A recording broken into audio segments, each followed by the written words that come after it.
133টা দেশকে পিছনে ফেলে প্রথম স্থান হয়েছে বাংলাদেশের হাফেজ নুরুদ্দিন জাকারিয়া।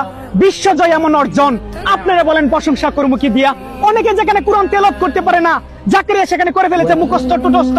বাংলাদেশের একটা ছেলে যে এত সুন্দর কোরআন তেলাওয়াত করতে পারে, বিচারকটা হয়ে গেল আশ্চর্য। এটা যদি মেসি নেইমার রোনালদোর কোনো ভিডিও হতো, মুহূর্তে হয়ে যেত ভাইরাল। এই কোরআনের পাখিগুলোকে নিয়ে যখন আমরা কথা বলি, শেয়ার করতে চায় না কেউ আজকাল, শেয়ার করে দিয়েন।